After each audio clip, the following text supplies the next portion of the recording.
wanandoa. Vita vimejaa katika watu wa Mungu. Ni kwa sababu watu wengi hawana nafasi ya kusiri kutubu. Watu wengi hawana nafasi. Watu wengi baada wana ufahamu mwenye kanisa anarudi kwa ajili ya kanisa. Watu wengi baada wana ufahamu mwenye kanisa anarudi kwa ajili ya kanisa. Watu wengi hawana ufahamu. Watu wako mbioni kutengeneza maisha. Watu wako mbioni kutengeneza maisha duniani. Watu wako mbioni kutafuta pesa.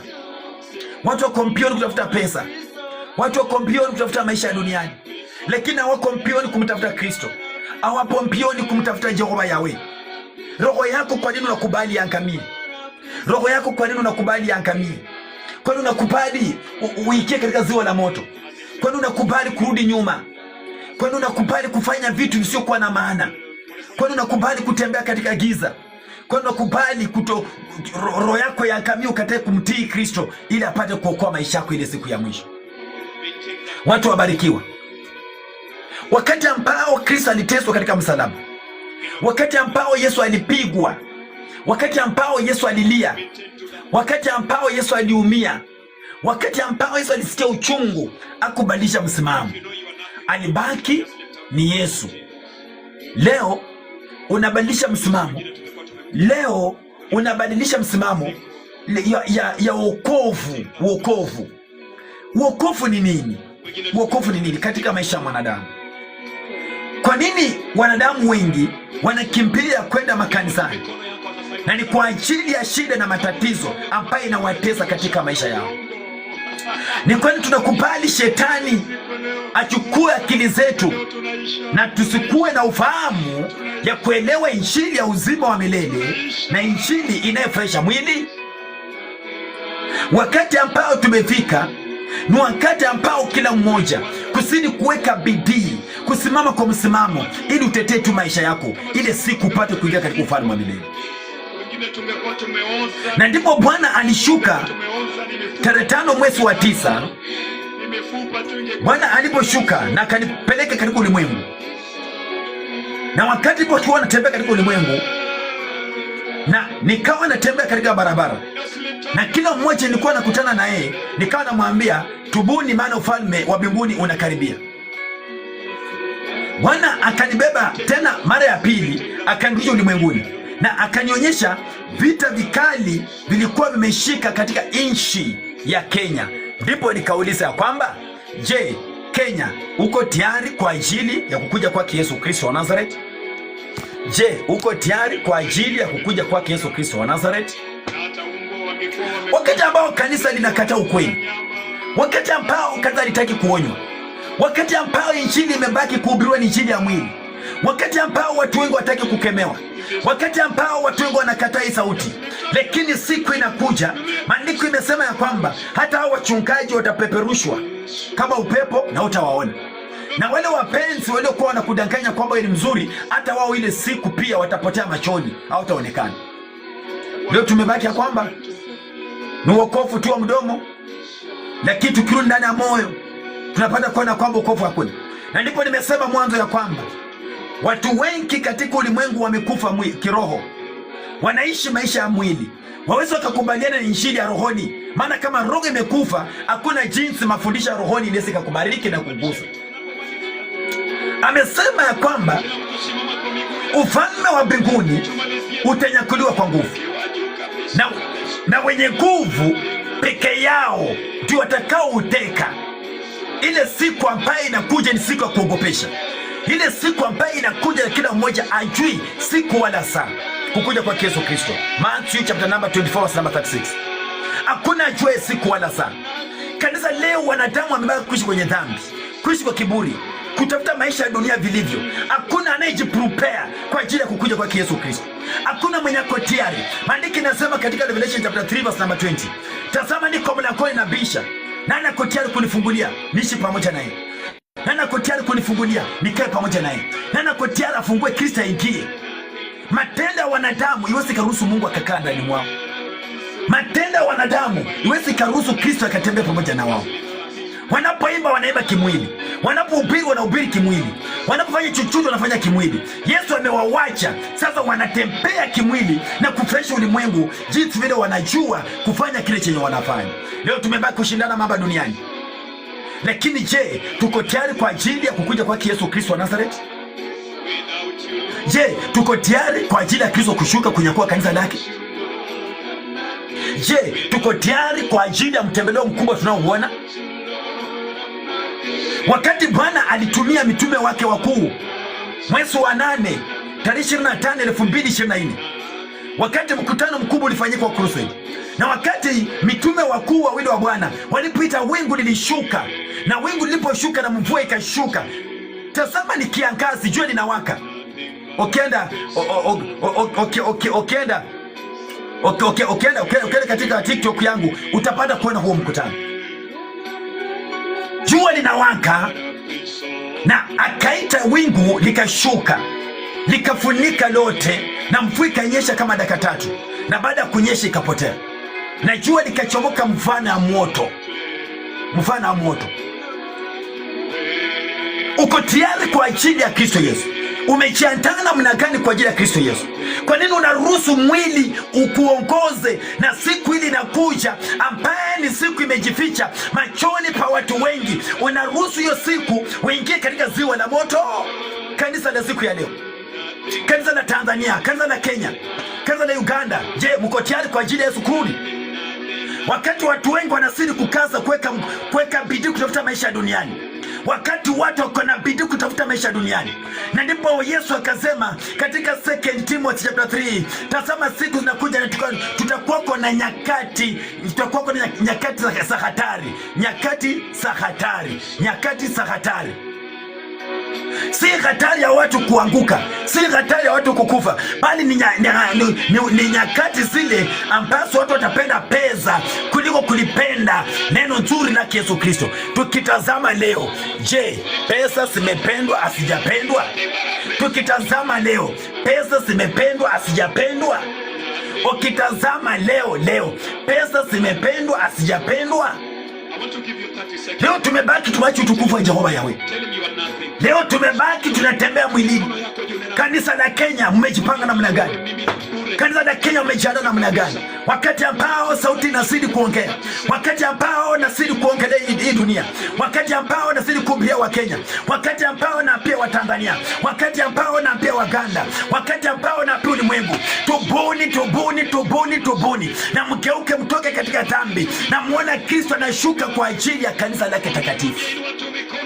Hana haja na hilo kanisa lako, hana haja na ukofu wako, ako na haja na ile roho ambayo imetii, ile roho imetii kukaa chini, kufundishwa, kusikiza neno na kuanza kujiangalia vizuri, ni wapi nimetenda dhambi ili nikatubu nisamehewe. Maana hakuna ajuaye siku wala saa ya kukuja kwake Yesu Kristo. Watu wengi wanaenda kuangamia, lakini wataangamia na wajue kwamba wanaenda katika maangamio. Itakuwa nini? Wakati ambao Bwana ametupatia nafasi ya sisi kuendelea kutubu, ametupea nafasi ya kumrudia, ametupea nafasi ya kulia mbele zake. Lakini tukitazama katika ulimwengu, maovu inazidi kuongezeka, maovu inazidi kutendeka, maovu inazidi kutokelezea. Watu wengi hawataki kuonywa, watu wengi hawataki kuambiwa, watu wengi hawataki kutubu. Tubuni wanangu ambaye mnasikiza hii sauti, tubuni na mgeuke, mtoke kwenye dhambi. Dhambi, dhambi, dhambi, dhambi inaua, dhambi inaua, na ule moto ni mkali, ule moto ni mkali. Na Yesu anasema kwamba ile siku ana huruma, ile siku ana huruma na mtu yote. Lakini siku ya leo, kama utafanya uamuzi na usema kwamba ninatubu, niachana na dhambi, sasa nataka kumfuata Kristo, ako tayari kwa ajili ya kumsamehe mwanadamu. Na kila nchi ni lazima wanadamu au kanisa muwe tayari kwa ile machafuka ambayo inakuja kwenda kutokea, kwa zile hatari ambazo zinakuja kwenda kutokea, mshangao mkubwa ambao unakuja kwenda kutokea. Ndipo nimeuliza kwamba je, Tanzania mko tayari kwa ajili ya Kristo kurudi? Kenya mko tayari kwa ajili ya Yesu Kristo kurudi? Maana Bwana ananena na nchi ya Kenya, ananena na nchi ya Tanzania, ananena pamoja na Uganda. Je, mko tayari kwa ajili ya Yesu kurudi? Akasema mtawavuta kwa mienendo zenu,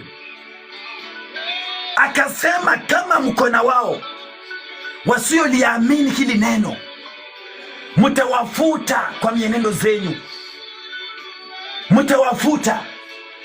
Lakini leo umeidi ndio unawafuta, kwenda kufanya kazi kwa vilabu ndio wafuta. Hakuna anayefuta mume wake kumtoa kwenye ulevi, kumtoa kwenye usharati, kutoa mume wake kwenye vita, wizi. Bado umfute wewe, dunia inakufuta, unaenda. Itakuwa nini wakati ambao Kristo amepana nafasi la kila mwenye mwili kujifanyia waamuzi, kutubu na kugeuka kutoka katika dhambi, ukae katika utakatifu. Ile siku ya Bwana inakaribia. Namuona Kristo akishuka kwa ajili ya kanisa la Kenya. Namuona Yesu anashuka. Je, watakatifu mko tayari? Kanisa lake liko tayari? Yesu ndiye mtetezi juu ya kanisa. Yesu ndiye nguvu juu ya kanisa. Yesu ndiye nguvu juu ya kanisa. Lakini leo nini kinaendelea katika kanisa lake? Leo nini kinaendelea katika kanisa lake? Watu watapenda pesa kuliko neno la Mungu. Ninashangaa. Kizazi kigumu. Nuhu akasema tujenge safina, wakumsikia. Akaangamisha Sodoma na Gomora kwa sababu haya maovu yenye ikinatendeka leo katika nchi hii. Katika maovu haya inatendeka, hiyo maovu nilisababisha Sodoma na Gomora ikaangamishwa kabisa. Mko tayari? Mko tayari kwa ajili ya Kristo Yesu kurudi? Maana kanisa linakuja kunyakuliwa katika utukufu. Kanisa linakuja kunyakuliwa. Hosea akasema ya kwamba mnapokaa vikundi mkiendelea kuhubiri Injili, mkikesha, mkidhania kwamba mimi Mungu niko pamoja nanyi, akasema hapo siko. Kikundi chenyu hichi mnachohubiri, mkikesha, mkiomba, je, mmekubaliana utakatifu? Je, wanadada wameacha mavazi ya kubana? Je, wanadada wameacha matrouser? Je, wanadada wameacha kuweka mawigi vichwani? Je, wanadada wameacha kushuka nywele? Je, wanadada wameacha kupaka kucha? Je, wanadada wanaume mmeacha mpanga kando? Je, mko tayari? Msije mkajisumbua katika mikesha na vikundi vya maombi, lakini mmeacha kushika sheria ya neno la Yesu Kristo. Yote ni kazi bure, mnajisumbua bure. Ni heri wewe uko na pasta wako, unajifunia pasta wako, lakini mimi sina pasta wangu. Mimi niko na Yesu Kristo wa Nazareti. Wanadamu wamekubali mafundisho isiyokuwa na faida. Wanadamu wamekubaliana mafundisho isiyowapeleka mahali, ni ya kufurahisha mwili. Mkifanya vitu visiyokuwa vizuri, mkishiriki vitu visiyokuwa vizuri, mikono zenyu zikiloa katika dhambi, mkitembea katika njia sio nzuri zinampendeza Kristo,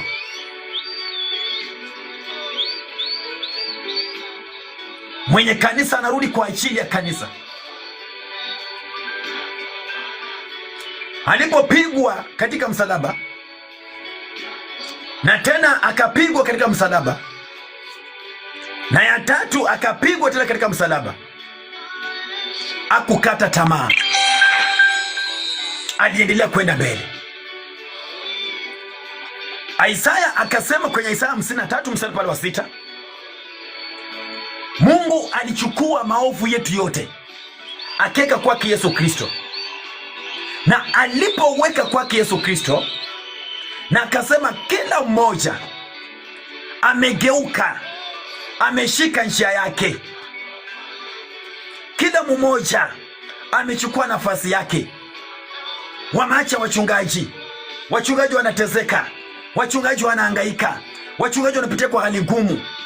Yaani kila mmoja, mchungaji anabaki anahubiri, mchungaji anabaki anaamuka asubuhi anaenda kanisani afungue kanisa, mchungaji anabaki afagie kanisa. Lakini hawa ambaye wako kanisani wanasaidia wafanye kazi, hawafanyi ile kazi. Asante mtumishi wa Mungu. Kwa hivyo ni nini kimeingia leo kwa kanisa la siku ya leo? Ni nini kimeingia kwa viumbe hivi siku ya leo, ambaye injili inahubiriwa lakini viumbe hivi havisikii na havibadiliki? Nini kimeingia kwa viumbe hivi? Kwa nini viumbe hivi havitaki kubadilika kwa ajili ya kuokoa maisha yao, bali wanazidi kurudi nyuma na kupana wachungaji kazi? Pastor niombe, pastor niombe, pastor niombe. Pastor ameomba, pastor ameomba, pastor ameomba, pastor ameomba. Tunaomba mpaka tunafika mahali tunachoka, kwa sababu hatuko tayari kupokea neno la Mungu lile tumepewa. Watu wabarikiwa. Kusema ukweli, wakati tumefika kanisa la Kristo Yesu, ni wakati ambao kila mmoja anastahili amtafute Mungu vilivyo. Kila mmoja anastahili amlilie Kristo vilivyo. Kila mmoja anastahili ajichunguze vilivyo katika roho yake, maana ile siku inakaribia, na hiyo siku hakuna ajuaye siku wala saa. Watu wa Mungu, wakati kanisa linatezeka, wakati kanisa linapitia kwa magumu, wakati kanisa linapitia kwa vilio, nani atakaye kuja kutuokoa kama sio Yesu Kristo kutetea kanisa lake, kama sio Yesu Kristo kutetea watu wake? Leo tunapata kwamba kanisa linapitia kwa wakati mgumu, na ni kwa sababu ya wanadamu kutotii, kutoisikia sauti ya Mungu, kutosikia utumishi wa Mungu. Wakati tumefika ni wakati ambao kila mmoja ni lazima tusimame imara, ili tutetee mwili wa Kristo, ili tutetee huu ufalme wa Kristo. Tusimame pamoja na Kristo ili apate kuokoa maisha yetu, apate kuokoa kanisa lake, apate kuokoa nyumba zetu, apate kuokoa watu wake ambao maangamio na mateso imezidi kujaa katika dunia hii. Dunia ambayo inatesa kanisa, dunia ambayo inatesa wachungaji, dunia ambayo inatesa waumini, dunia ambayo inatesa wenye haki. Wenye haki ndio wanaenda kupitia kwenye mateso, wanaenda kuwekewa mambo isiyokuwa mazuri, wanaambiwa kwamba ni lazima mkafanye, na wakati huo unajua kwamba ni mabaya, siwezi nikayafanya. Sasa shetani anakuja anasema ya kwamba ni lazima watu wote wakafanye. Sasa wakati umefika, ni wakati wa mateso kwa watu wale wameokolewa na Roho Mtakatifu. Na mateso haya wakati atakapokuja, ni mimi na wewe kusimama katika imani kwa muda huu, ili tuombe Mungu asimame upande wa kanisa, ili kanisa lipate kuokolewa kwa jina la Yesu Kristo wa Nazareti. Mtumishi wa Mungu, nakukaribisha kwa jina la Yesu. Kama kuna jambo pia unaweza ukachangia pale na kuongeza pale tunapokuwa tunaendelea. Karibu sana kwa jina la Yesu Kristo. Asante sana Aisan. Nimefurahia kukaribisha huo. Acha nitengeneze stand vizuri kidogo. Nashukuru sana kwa ajili ya kipindi ambacho unaendelea nacho, maana ni kwa ajili ya watu kutafuta uso wake Mungu, na watu wengi wataki kutafuta Mungu, wanataka kutafuta wachungaji. Hawataki kujazwa nguvu za Roho Mtakatifu, wanataka kujazwa nguvu za mapepo. Basi maandiko yanasema kwamba katika kitabu cha Petro anasema kwamba mshtaki wenyu basi naye yuko mbioni kwa ajili ya kuwastaki nyinyi. Mshtaki wenyu ambaye ni Ibilisi yuko mbioni kujiandaa kuwastaki nyinyi, na utakuta kwamba amejiandaa kwa mbio sana kwa kazi na kuwastaki wa Kristo. Maana Wakristo sasa nao wamegeuka, sio Kristo tena, bali wamekuwa Makristo. Bwana Yesu asifiwe. Amina. Wamekuwa Makristo. Basi Roho ya makristo imetawala, imetanda kila kona. Watu wamekosa kusikia Mungu, watu wamekosa kusikia sauti ya Mungu, wamekosa kufuata jinsi Roho anataka, basi wamenenda kwa akili zao. Na ndio maana Mungu anakuja anatuacha katika hali ya ukiwa, maana hatuna tena maji ya kuweza kububujika ndani mwetu. Tumekuwa watu wa kurudi nyuma, tumekuwa watu wa kuanguka, tumekuwa watu wa kulialia, tumekuwa watu wa kukopakopa, tumekuwa watu wa madeni. Yani tumekosa kusikia sauti ya Mungu, tumepotelea kwa vitu vya dunia kabisa, na tunapata kwamba basi neno la Mungu limetukanwa. Neno limetukanwa na wana wa manabii,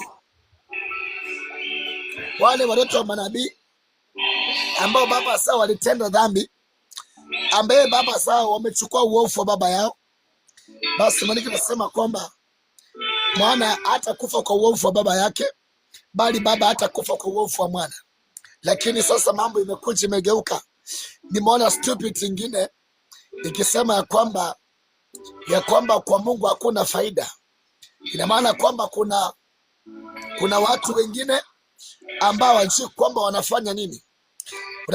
Anasema kwamba basi kaeni kwa Mungu wenyu huyo kwa sababu ya ugali ambaye amepewa, kwa sababu ya ugali na nyama na samaki. Basi anamkufuru Mungu. Basi maliki nasema nini?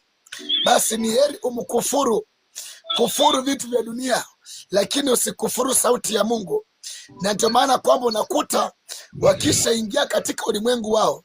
Mimi usema kwamba kila kati mimi amnota pastor, usema kila kati mimi sio pastor.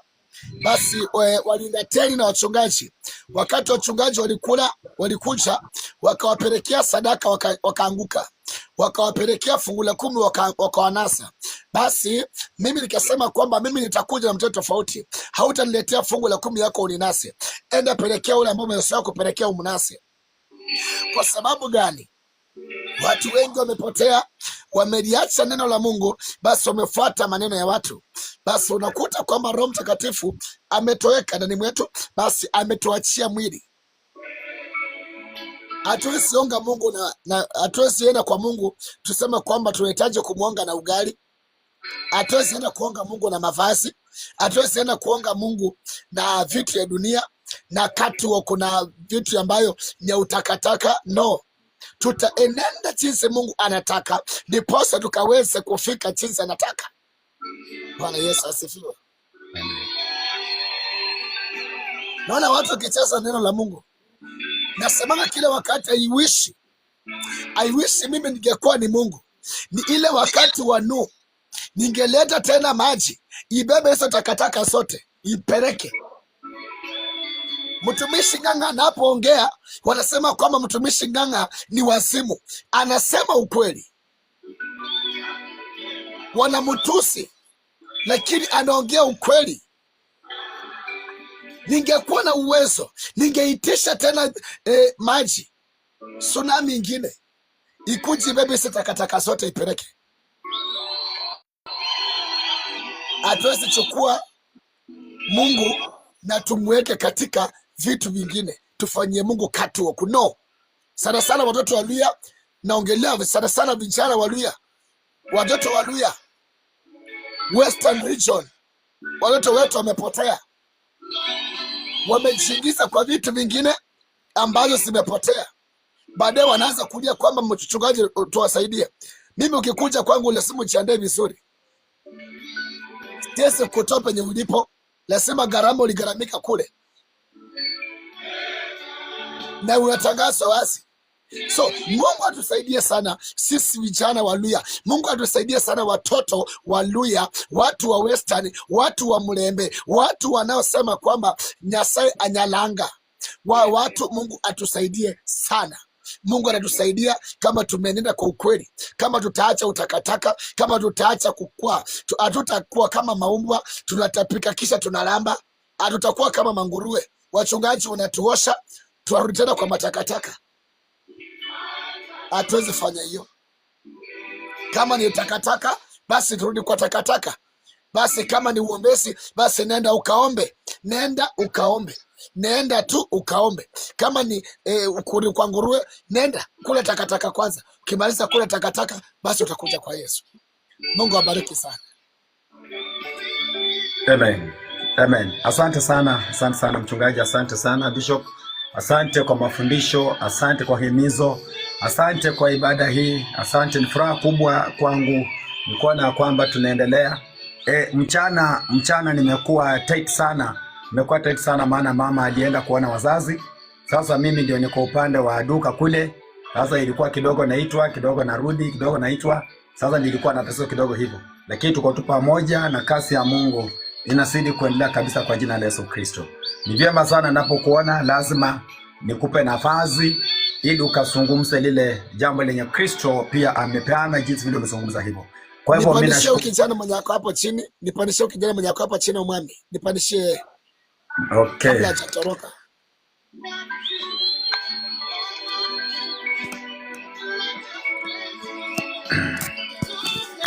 Akuja nipatie. Anipe vyango nikule saa hii. Amekula yake sana. Omwami. Yes sir. Bwana Yesu asifiwe. Amen. Biblia inasema kwamba watoto msikasirishe wazazi. Wazazi msikasirishe watoto. Nanyi watoto msisababishe wazazi kukasirika. Mbona mnataka kupigwa hata sasa? Enyi watoto, enyi nyumba ya Israeli, mbona mnataka kupigwa hata sasa? Abana mchemanga bibuli amarima. Abana mnachema bibulita na bibuli mnachema abana tabu.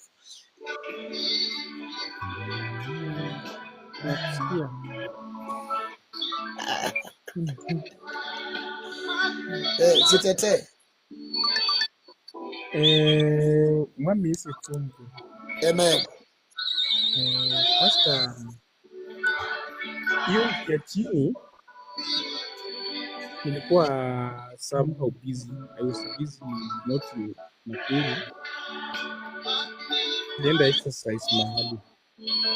Wakati nilirudi kama mzee amekufia ng'ambo. Hiyo shughuli ikatushika hivyo. Hata ukiwa una preach, tulikuwa una preach, lakini tulikuwa kwa hiyo shughuli. Hakuna venye ningefika kwa hii maneno ukiwa huko. Unaelewa tu vile situation ilikuwa. From Nairobi tumetoka tumeenda Kisumu, from Kisumu tumeenda Bondo. Imekuwa tu ni hivyo, na imekuwa na hiyo mhemko. Mimi nimerudi hapa jana. Leo nilikuwa najaribu kupanda na vitu zingine zenye zilikuwa zinaenda Nairobi, nilikuwa na separate. Nimefanya hivyo mpaka kitu saa 6 ndio nimepata nafasi. So haiko kutoka kwangu, nimekuwa busy kabisa. Hata nikikuja nilikuwa nakuona, lakini sasa siwezi ingia online sana unless nakuona, lakini sikuwa naweka hata volume because mahali nilikuwa nafanya huwezi fanya na earphone, na ukiwa kwa kamera, because I was mahali ilikuwa mahali sensitive sana, huwezi weka kamera yoyote. Ukiweka tu kamera hiyo, ni mashine yao inavuta inasema mahali fulani kuna kamera. Asante, imekubalika. Lakini unitafuta WhatsApp tuweze kusema sana. Sawa. Nitafuta WhatsApp tutaongea mahali pale. Hapa niko kwa kijana wangu sasa, nikiwa hapa nahitaji kutulia tu.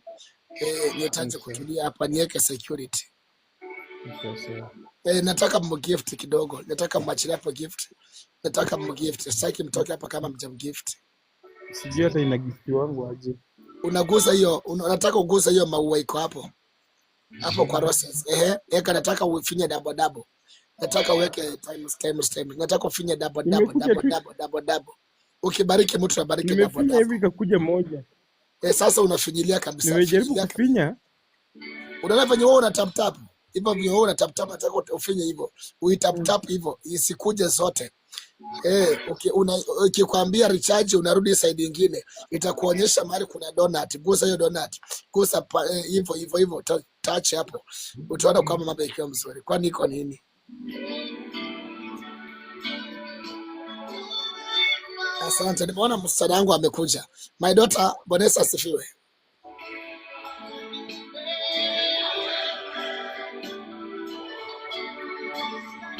Ni kama ako mbali.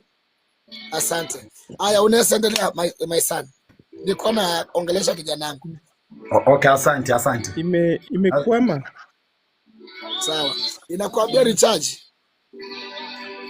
Na niambia M-Pesa Express haikuna, inanipeleka kwa Airtel. Sasa inakwambia urecharge, uweke pesa kama ni 20 bob, uibadilishe na 20 bob ndio sasa uweze kurecharge, ndio uweze kutuma roses tena. Na namba iko hapo, sijui kama ameka namba msupport na bundles, maana anatumia bundles, tumsupport na data. Kupitia hiyo tumsupport na data, support hiyo huduma yake. Ako pale mji wa Busia. Ile kanisa analipianga rent. Tumsupport aweze kugrow. Ni kijana wangu, nataka pia naye aweze kwenda viral, aweze kwenda kiwango cha juu. Namba yake utapini namba hapo juu vizuri. Utaweka namba hapo ionekane vizuri. Watu waweze kusupport na sadaka yao na data.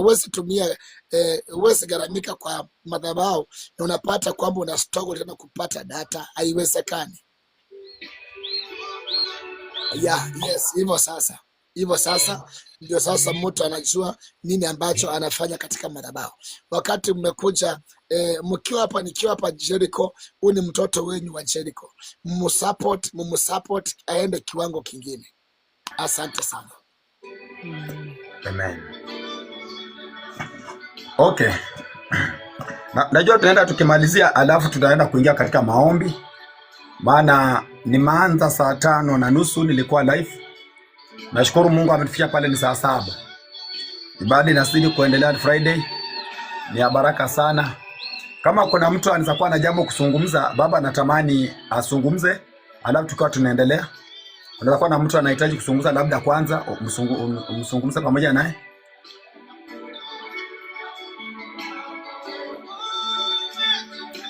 Kama kuna mtu akona jambo anaweza fungua mic yake. Kama ungependa kuniongelesha, unaweza ongea.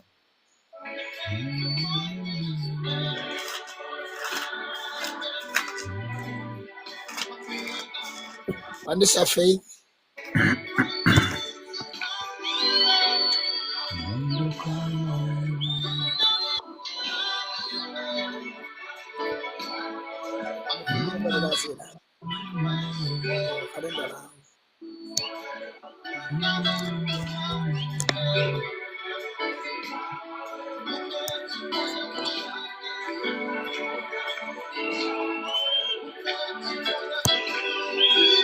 Janangu, huyo mwenye unaona hapo chini, huyo ni mama yenu. Mwenye unaona kwamba chini Maximila, huyo ni mama yenu.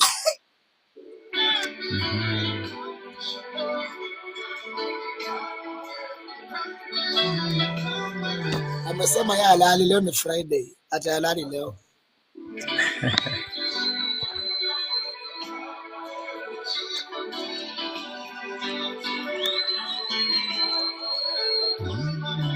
Amekataa kupanda. Nimetuma request lakini nimemtumia request kama haja-apply. Usiona na tap tap. Hiyo acha kula fare. Nimemtumia tayari. Usikule fare. Si vizuri kula fare kwa madhabahu.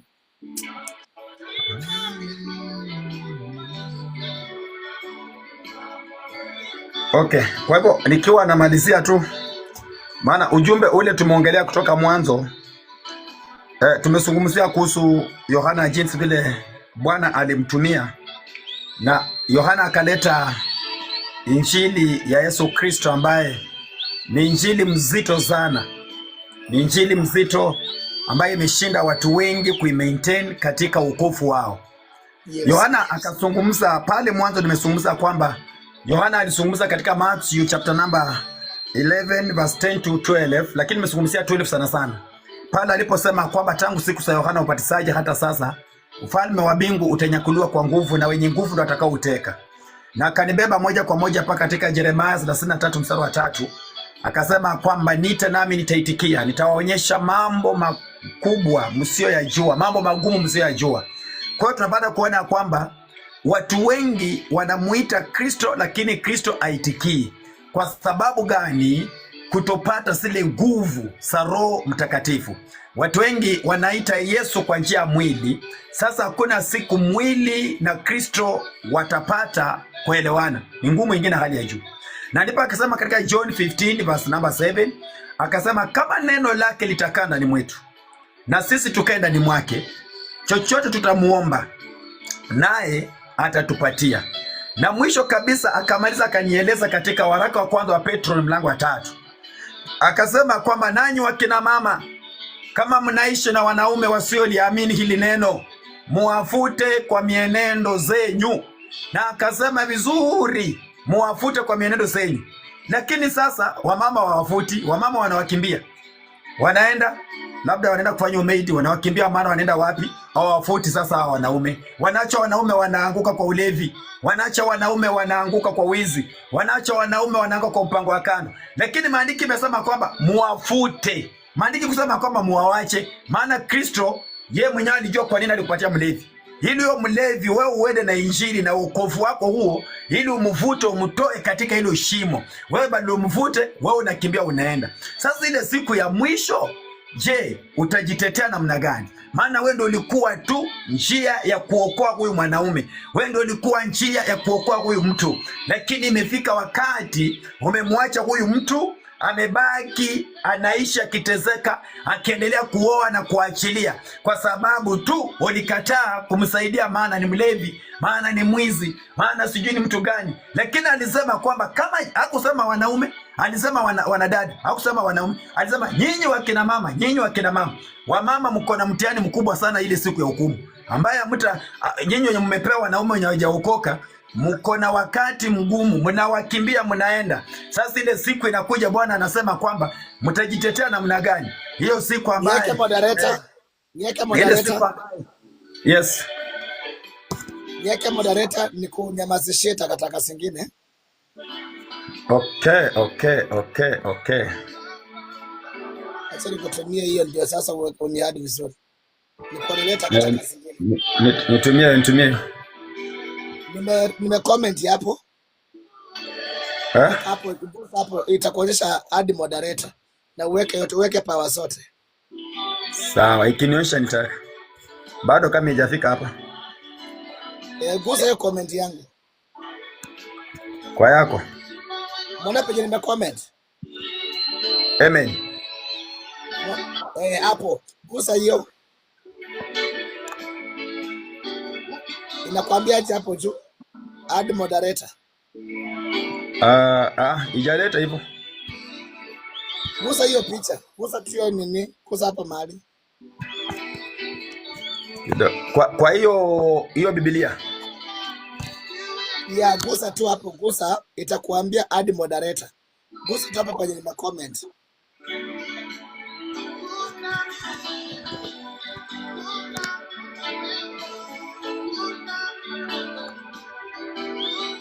Itakwambia add moderator. Ukisha add moderator itakwenda kusaidia kuweza, moderator anaweza kusaidia kuangusha mtu ama kublock mtu. Na mbona ileti? Acha ni comment tena. Okay. Panisha Grace.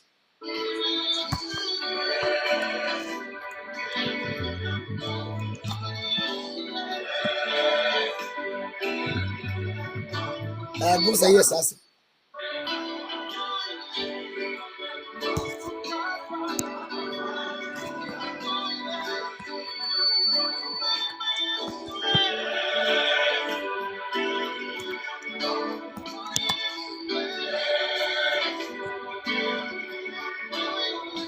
Na bado inaonyesha block. Inakuifai kuonyesha block. Kama ni kunblock, inafai kuonyesha kublock, but hapo juu inafai kuonyesha ile ya kwanza iko na dot 3. Iko na dot 3. uko na two dot. Gusa hiyo two dot. Na mbona nimegusa na ideti? Basi wewe umekataa. Ningekusaidia hapo Jima, wewe si block wewe peke yako. Imekataa. Sioni ikileta.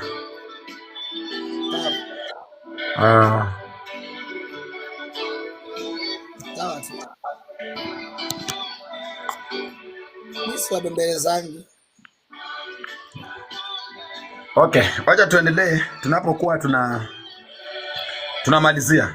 Kwa hivyo ndivyo vile mtumishi, wakati ambao Bwana niliponileta katika madhabahu nikaanza kulifundisha kanisa. Na nikawa nazungumza kwamba 99% ya wanadamu katika ulimwengu wamekufa rohoni, wanaishi mwilini. Sasa injili ya roho, hakuna siku mwili utatii.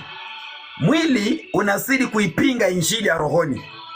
Kwa hivyo mwili unatafuta injili ya mwili ili wapate kuhubiriwa vitu vizuri vinapendeza mwili. Lakini wakati ambao wanaambiwa ukweli na wabaki katika msimamo ukweli, unapata kwamba wanakataa. Na ndio nikazungumza kwamba wanadada wako na kibarua kikubwa sana ya kuokoa waume wao. Yule mwanaume ambaye labda ni mlevi, labda ako na matatizo aina mbalimbali, inatakikana sana sana huyu mwanamke ndiye amfute huyu mwanamume, kumtoa katika mateso, ili huyu mwanamume apate kujua wokovu. Kwa sababu maandiko, Biblia haijazungumza uongo na Biblia kuongelea uongo. Biblia iliongelea kila kitu ambacho kinawezekana. Lakini tunakuja kuangalia imani ya siku ya leo iwezi ikambadilisha mwanaume mlevi. Imani ya siku ya leo iwezi ikambadilisha mwanaume mwizi. Imani ya siku ya leo iwezi ikambadilisha mtu. Tunapata kwamba mtu huyu anabaki kuangamia. Mtu huyu anabaki kwa mateso. Mtu huyu anabaki kwa shida. Mtu huyu anabaki kwa vita. Mtu huyu anabaki kwa kuchekwa. Je, kanisa tunaangalia hapo sasa ya kwamba sasa ile siku sana sana wanadada tuko na kibarua kikubwa sana ya kumlilia Mungu ili Mungu apate kuokoa visasi na kizazi hiki. Mungu apate kuokoa maisha yetu. Mungu apate kuokoa nyumba zetu. Mungu apate kuokoa hali zote ambazo tunazipitia kama watumishi, kama kanisa, washirika, mtu yote, jamii mbalimbali. Tuko na muda, tuko na wakati mgumu sana, wakati ambao shetani amezidi kufanya mambo mengi kuwa magumu. Shetani anafunga vitu vingi kuwa vigumu ili watu wengi wasidi kuweka matumaini na mawazo kwa ile mambo, wakose kulisikiliza neno la Mungu, wakose kumtii Yesu Kristo, wakose kutembea kwa utakatifu. Shetani anazidi kufunga ili wasidi kurudi nyuma kiroho, wasidi kurudi nyuma katika imani yao. Kwa hivyo kama kanisa siku ya leo, usiku huu, ni kusidi tu kutubu na kujiandaa kwa ajili ya Kristo Yesu kurudi juu ya kanisa lake. Maisha Mungu anaweza kuyabadilisha wakati wote. Ni mimi na wewe kufanya uamuzi mzuri wa kusidi kuomba na kutubu, kumulilia Kristo kila wakati, kila saa, kunyenyekea mbele zake, kumuogopa Mungu kuliko kitu chochote katika maisha yako. Maisha inapokuwa magumu, mateso inapozidi kuongezeka, vita vinapozidi kuongezeka, hali ngumu inapozidi kuongezeka, wanasema nikimbilie kwa nani niokoe? Wakienda kwa wachungaji, wakienda kwa wazazi, wakienda kwa marafiki, hakuna msaada huenda utaupata. Sasa leo tunarudisha mahusiano yako, ishikana Kristo Yesu. Maandiko nasema katika Zaburi 11 mstari wa 3. Daudi Mungu akawa anazungumza katika kinywa cha Daudi. Kama msingi za mwenye haki sikiharibika, atafanya nini? Misingi ni kitu kama wokovu. Msingi wa wokovu ule wa kwanza, msingi wa ndoa, msingi wa kazi, msingi wa maisha.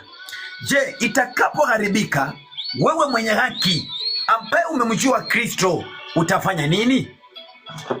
Ni kuokolewa usiku wa leo, ni kusimama katika pengo, ni kumlilia Mungu kwa ajili ya kizazi chako, ni kunyenyekea mbele za Mungu, kutubu, ni kurarua roho zetu mbele za Jehova Yawe.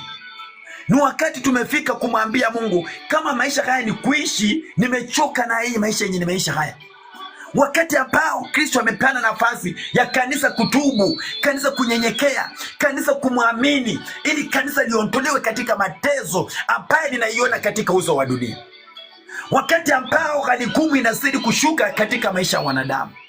Wakati ambao mateso inaongezeka, vita, dhiki zinazidi kuongezeka, kukataliwa, magonjwa. Wakati umefika sasa kanisa ni kunyenyekea mbele za Kristo. Yesu naye atakuokoa mahali penye huko kwa jina la Yesu Kristo. Magonjwa sote akuondolee, mateso sote akuondolee, vita vyote akuondolee. Wakati ambao kanisa lake linazidi kuandaliwa, kukuja kwake Kristo jinsi vile inakaribia, kukuja kwake Kristo jinsi vile inaonekana, kukuja kwake Kristo jinsi vile inaonekana. Kwa hivyo ni kanisa kusidi kumtegemea Mungu, kanisa kusidi kunyenyekea mbele za Jehova kila wakati, kutubu na kulia mbele zake kwa ajili ya kanisa kuokolewa katika nyakati hizi ngumu tunazoishi, kanisa lake Yesu Kristo. Daudi akasema, kama msingi za mwenye haki zikiharibika, je, utafanya nini? Wakati ambao maisha yako uliokuwa unaishi, maisha imefika wakati imeharibika. Maandiko yanasema, je, utafanya nini? Wakati ambao tumefika ni wakati natamani sana kanisa liingie katika maombi, kanisa liingie katika kutubu, kanisa liingie katika kumlilia Mungu, kanisa liingie katika kumuuliza Yesu, maisha yangu jinsi vile unavyoyaona, maisha yangu Kristo jinsi vile unaona, je, maisha yangu iko namna gani? Wakati shetani amekuja, anapigana kanisa, anapigana wateule, anapigana wachungaji, anapigana na waumini, shetani anazidi kuhangaisha kanisa la Kristo Yesu. Watu wanazidi kujitokeza kupotosha imani ya watu ili watu wakose kumwamini Kristo Yesu. Wakati umefika ni kuombea nchi yako. Wakati umefika ni kuombea nyumba yako. Wakati umefika ni kuombea jamii yako. Wakati imefika ni kuombea madhabahu yako. Wakati imefika ni kulilia nafsi yako kwa ajili ya Kristo Yesu, jinsi vile ninaona anashuka kwa ajili ya kanisa lake takatifu. Maisha tunaishi katika dunia hii, watu wengi wanaishi maisha ya mateso. Watu wengi wanateswa na maadui zao. Watu wengi wanateswa na familia zao. Lakini msaada wetu uko kwake Kristo Yesu. Wakati amemwambia Yeremia, niite tu mimi Mungu, nitaitikia. Na hatutaita Mungu kama tuko na nguvu za mwili. Tunaita Mungu kama tumejazwa na nguvu za Roho Mtakatifu. Wakati tunamuita, hata kama ni mapepo sina kunyonga usiku, hata kama ni vita kazini, hata kama ni vita kwa ndoa, usiku wa leo Kristo akanyamazishe zote kwa jina la Yesu Kristo wa Nazareti. Vita vimekuwa ni vingi. Wakati ambao matengenezo ya kukuja kwake Yesu, kanisa linazidi kutengenezwa. Wakati ambao Kristo anazidi kuliandaa kanisa, mchawi pia amezidi kujiandaa.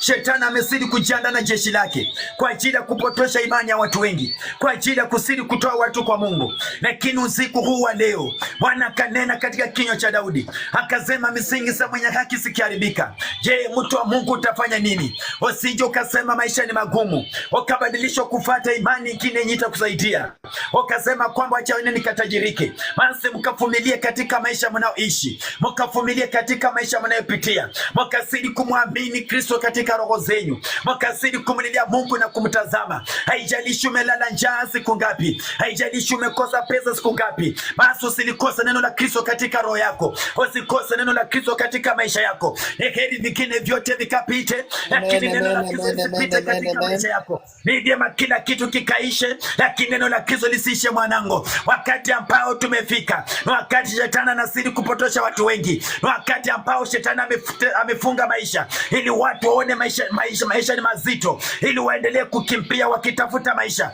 lakini hakuna msaada wanapata katika maisha. Wanapendelea kujitoa kufanya kazi, wanajitoa, wanadidimia kiroho, lakini mwili unaongezeka. Hiyo sio faida mbele za Mungu. Paulo akasema ya kwamba hata mtu anapokula basi roho haina faida, hata mtu asipokula basi roho haina faida, bali roho iko na faida na neno la Mungu. Roho iko na faida na mtu kutii sheria ya Kristo Yesu. Wakati ambao kaza limefika. Wakati msingi wa mtu unapaharibiwa, je, mwenye haki atafanya nini? Mwenye haki atakimbilia madhabahu, mwenye haki atakimbilia Yesu, mwenye haki basi atatubu, mwenye haki basi atanyenyekea, mwenye haki basi atalia mbele za Jehova, mwenye haki basi atamwomba Mungu. Masaa kama haya, wakati ambao unatazama maisha yako, wakati ambao unatazama mateso imeongezeka, wakati ambao unatazama vita vimeongezeka, wakati ambao unatazama maadui yameongezeka, masaa kama haya unaweza ukatamka jambo moja kabla hujasema mtumishi hajatamka jambo juu yangu, hata nami nikafungue tu kinywa changu nikamwambie Kristo, naona namna gani wakati vita vimechacha juu ya maisha yangu, maadui wamesunguka maisha yangu, sijui ni kitu gani ambacho kinakuteza wakati kanisa linazidi kuandaliwa, sijui ni mambo gani ambayo inakuhangaisha. Usiku wa leo Kristo akutane pamoja nawe. Usiku wa leo, hata kama ni mchawi amesunguka nyumba yako usiku wa leo, anasunguka boma lako siku ya leo, amesunguka geti yako siku ya leo, wakati unapomwambia Kristo, unaonaje nguvu za Bwana zinashuka na kupigana madhabahu, nguvu za Bwana zinashuka na kupiga ule mchawi, nguvu za Bwana zinashuka na kupiga ule maadui, basi mazaa kama haya, enda mbele za Jehova Yawe, mwambie Yesu, natamani kukuona. Hizo vita zimetawala maisha yangu, kuumwa na tumbo kila siku, kumwagikwa na damu kila wakati. Inua tu sauti yako mbele za Bwana, mwambie Yesu, nipiganie, mwambie Yesu, nitetee, mwambie Yesu, niongoze, mwambie Yesu, bomoa madhabahu, mwambie Yesu, angusha maadui, mwambie Yesu, angusha vita, mwambie Yesu, inua imani yako, mwambie Yesu, rejesha ushindi. Masaa kama haya, inua tu sauti yako mbele za Jehova. Matatizo, mateso unayopitia, wakati umefika, mwambie Kristo, nipiganie, mwambie Yesu, niongoze. Omba kwa jina kule Yesu Kristo, omba kwa jina kule Yesu Kristo, omba kwa jina kule Yesu Kristo. Baba, katika jina la Yesu Kristo, wakati mwingine naleta kanisa lako mbele zako usiku wa leo. Kristo, ni usiku wenye vita, wakati waganga na wachawi wamekusanyika kwa ajili ya madhabahu yao ili wapate nguvu. Mungu wa Israeli, hata kanisa Israeli siku ya leo limekusanyika kwa ajili ya madhabahu yako ili tukapate nguvu na ushindi. Bwana Yesu, nakuita usiku wa leo, unayeshinda vita. Bwana Yesu, ni wewe unayebomoa kila vita na kila nguvu zote, ni wewe Yesu. Simama na ukatawale Baba, ukitawala kila mmoja mahali hapa, ukiachilia neema na kibali Jehova, ukiachilia ushindi Baba usiku wa leo, ukitembelea kila mmoja Baba, ukifungua maisha yao Mungu wa Israeli, ukivunja kila uharibifu wote Baba, ukikanusha kila madhabahu zote Jehova, ukisimama na kila roho Yesu, wakati ambao kanisa linatezeka, wakati ambao kanisa limekosa msimamo Yesu, ni sisi ndio tutadharauliwa Baba, ni sisi ndio tutachekwa Jehova. Nisi wakati umefika Bwana Yesu, ukatetee watumishi wako Baba, ukatetee kanisa lako Yesu, ukilipigania usiku wa leo, ukilishika mkono Bwana Yesu, ukilifunika kwa damu yako Yesu, ukiondoa kila mapepo Jehova, ukifunja kila vita vyote Baba. Ninakuita mazaa kama haya, ukitawala kila mmoja Yesu, ukikumbuka kanisa lako Jehova, ukikumbuka kila mmoja Mesia wakati kama huu Yesu, ukiachilia moto ukiwaka Baba katika maboma zetu Yesu, katika miji tofauti Baba, uking'oa kila madhabahu, uking'oa kila giza Jehova, ukifunja kila uharibifu Yesu. Wakati madhabahu za Freemason zimetawala katika nchi ya Kenya, wakati madhabahu za Freemason zimetawala katika nchi ya Tanzania, wakati madhabahu ya Illuminati zimetawala katika ulimwengu, tunakuja Baba kinyume na madhabahu, tunakanyaga kwa jina la Yesu Kristo, ukisimama na kanisa Yesu, ukiachilia uwepo na ushindi katika jina kule Yesu Kristo wa Nazareti. Hakuna mwingine kama wewe, mwenye nguvu na mwenye uwezo, mwenye mamlaka na mwenye nguvu, ni wewe tu Mungu wa Israeli, usiyeshindwa Baba. Usiku wa leo tawala kanisa, usiku wa leo tawala kila moja, usiku wa leo tawala nchi ya Kenya, usiku wa leo tawala Baba. Hakuna mwingine kama Yesu. Mipango zote Baba zinapangwa na serikali Baba kinyume na neno lako Yesu, tunavunja na kubomoa, tunang'oa na kuhakamisha katika jina la Yesu Kristo. Wakati Danieli Baba alisikia sheria imepitishwa, hakuna maombi katika Israeli, alisema itawezekana, nitaomba na kufunga. Wakati tumefika Jehova, tunakanusha kila sheria ambayo inakuja kinyume Jehova na kanisa lako Mesia, tunavunja hizo madhabahu, tunang'oa hizo madhabahu katika jina la Yesu Kristo. Tunaangamisha kila falme, kila miungu zote tunatetemesha na chini ya moto kwa jina la Yesu. Navunja kila miungu zao, madhabahu madhabahu zao zote Baba inakanusha kwa jina la Yesu. Vita vyao vyote Baba inavunja kwa jina la Yesu. Mifalme zao zote Baba inavunja kwa jina la Yesu. Mipango na vikao zote wanaokutania kule baharini, wanakaa katika nchi kavu, inakata hizo mipango Yesu, inateketeza zote Baba katika jina la Yesu Kristo. Wewe ni mshindi juu ya kanisa, wewe ni mshindi juu ya Israeli, wewe ni mshindi juu ya watumishi, wewe ni mshindi juu ya maisha yetu Baba. Usinyamaze, tenda kama Mungu, hakuna mwingine kama wewe. Unastahili sifa, heshima na utukufu. Wakati kama huu na muda kama huu, kila mmoja tuliombe kanisa la Yesu, liombe tu kanisa la Yesu, liombe tu kanisa la Yesu, liombe tu kanisa la Yesu. Takatifu juu watakatifu, Mungu wa Israeli usiyoshindwa Baba, tawala kanisa la Kenya, tawala kanisa la Tanzania, tawala kanisa la Uganda, tembea kote kote Baba, kila mahali ukilitia nguvu kanisa lako Mungu wa Israeli. Hakuna mwingine kama wewe. Simama pamoja na kanisa katika nchi ya Kenya Baba, wachilia ushindi na uwezo, wachilia mamlaka Baba yangu. Hakuna mwingine kama wewe. Jina lako litukuzwe Yesu, jina lako liinuliwe Baba. Tupe nguvu Mungu wa Israeli, tupe uwezo Jehova Nisi, tupe mamlaka mahali hapa, kibali na uwezo Baba. Hakuna mwingine kama wewe. Amani katika nchi yangu, amani katika serikali, amani katika kanisa lako. Ukasimame Bwana Yesu, ukatawale Mungu wa Israeli. Hakuna mwingine kama wewe. Tunakutafuta Baba yangu, tunakulilia usiku wa leo kwa kanisa la Kenya Baba yangu. Usituache Baba, tutembelee Mungu wa Israeli, tutembelee Simba wa Yuda, tutembelee mfalme wa falme. Ni nani kama yeye Baba? Wakati kama huu Yesu, ala kila mmoja Baba, wakati kama huu Yesu, ala kanisa lako Baba, wakati kama huu Yesu, ala kila mmoja Baba. Neema yako itoshe, neema yako itembee, neema yako itembee, neema yako itembee, nguvu zako zitembee katika jina la Yesu Kristo wa Nazareti. Baba, kuna mwingine kama wewe. Utukuzwe Bwana Yesu kwa siku ya leo. Umekuwa mwaminifu Yesu, umekuwa msaada, umekuwa tegemeo upande wa pale. Mungu mwenye nguvu katika maisha yetu. Yesu, tunakutegemea katika maisha yetu. Hakuna mwingine kama wewe. Wacha jina lako litukuzwe, jina lako liinuliwe Kristo, maana unatosha na kuna mwingine kama wewe. Kwa Yesu Kristo wa Nazareti nimeomba hata nimeamini.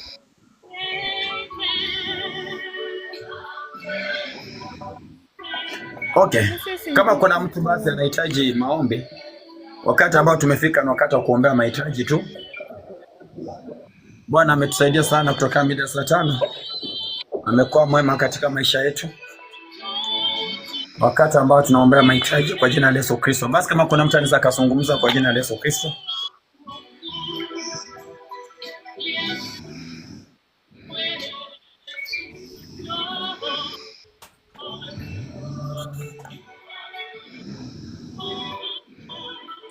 Kama kuna mtu ako na jambo au maombi anaweza kuzungumza.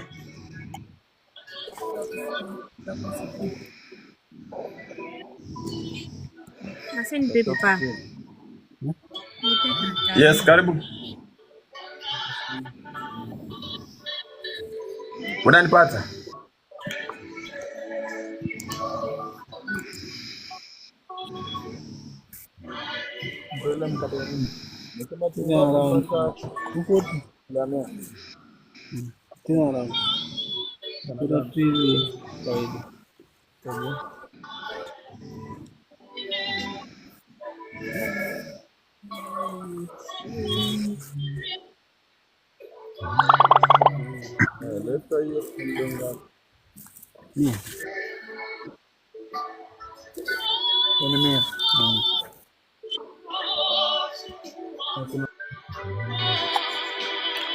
Okay, basi ni wakati ambao nimemshukuru Kristo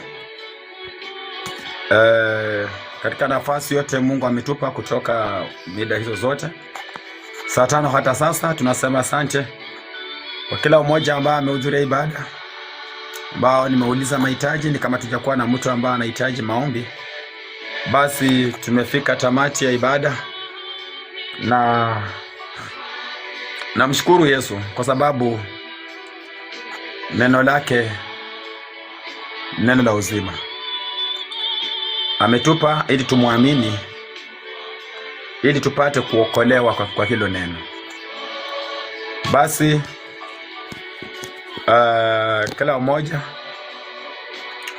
asidi kubarikiwa katika Kristo, kwa sababu yote tunamwachia Mungu katika safari ya maisha, safari ya wokovu, yote tunamwachia Mungu. Bwana amekuwa mwema muda huo wote, amekuwa mwema na amezidi kuwa tumaini sana katika maisha yetu, na amezidi kuwa tumaini katika kanisa lake. Yes, Bwana Yesu asifiwe. Amen. Asante, karibu sana. Unanipata kutoka wapi? Murang'a.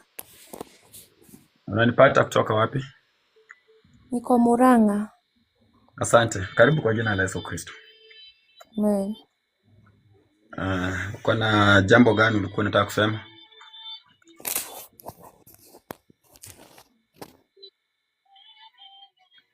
Okay. Kama hajakuwa tayari kuzungumza, huenda network sijajua. Lakini yote tunamwachia Kristo. Kwa hivyo ni kama network ndio imemtupa, maana yuko tena hata kidogo. Wengine mimi nimewashukisha, maana wengine nimewauliza wakawa wana jambo, wengine wameingia waja mute mic, wanaongea, ikabidi niwashukishe chini. Okay, mama mchungaji Ameenda kulala. Oh, asante. Yeye nimeiweka ichaji kidogo. Oh. Unajua wengine wameingia, kuna mwenye ameingia hapa alikuwa analala hapa anangorota hapa. Hiyo ndio TikTok sasa. Ikabidi nishukisha, na mwingine naye ameingia jamii tu wako kwa story kabisa, nikawashikisha wote. Okay. Kwa hivyo sasa watu wapumzike. Nimefika tamati. Tutaongea kweli, maana kwa ninakutafuta. Okay, tunasongea hapo kule, niko namaliza saa hizi. Sawa, acha nishuke tu. Okay, asante. Okay, wacha tufunge ibada kwa jina la Yesu Kristo. Tukutane tena live Wednesday saa 5:30 usiku. Live Wednesday saa 5:30 usiku. Bwana Yesu Kristo, Mungu wa Israeli, Mungu wa mbingu na nchi, nimeshukuru kwa hii nafasi Kristo umenipa tangu mwanzo hata tamati. Nasema asante Kristo. Wote Kristo tumekuwa nao hapa, Baba, na wabariki kwa jina la Yesu Kristo. Usiwawache Mungu wa Israeli, wapiganie, watetee kwa kila jambo Kristo Yesu waonekanie. Bwana Yesu, nimesema asante, maana hakuna mwingine kama wewe. Asante kwa upendo, asante kwa rehema zako, asante kwa ushindi wako Mungu wa Israeli. Utukuzwe Jehova, uinuliwe Yesu, nikijua kwamba wewe ni msaada. Tegemeo na nguvu zetu ni wewe Mungu wa Israeli. Hakuna mwingine kama wewe. Utukuzwe Bwana Yesu. Hata wakati wanao wanaenda kwa malazi, wafunike kwa damu ya kutakatifu. Mapepo, maroho machafu, ndoto mbaya ninakemea katika jina la Yesu Kristo wa Nazareti. Baba, simama na kanisa. Baba, simama na kila umoja. Baba, simama na kila umoja. Onekana Kristo na usinyamaze. Matatizo mbalimbali waondolee. Maumivu, mateso Baba waondolee. Simama Kristo na ukawatetee, na nitasema asante. Asante kwa hii nafasi Kristo umenipa. Nimeshukuru, nimesema ni asante. Kwa jina la Yesu Kristo nimeomba, hata nimeamini. Amen. Okay, asante wote, nashukuru.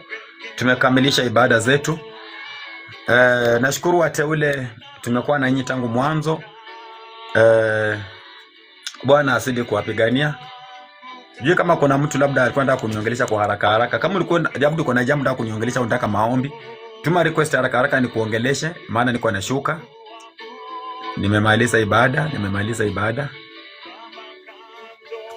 Labda uko na jambo unataka maombi, unaweza tuma request haraka ni kuongeleshe. Kisha niko nashuka. Okay, ni kama hakuna. Bwana awabariki. Usiku mwema, usiku wa baraka, usiku wa furaha. Asante.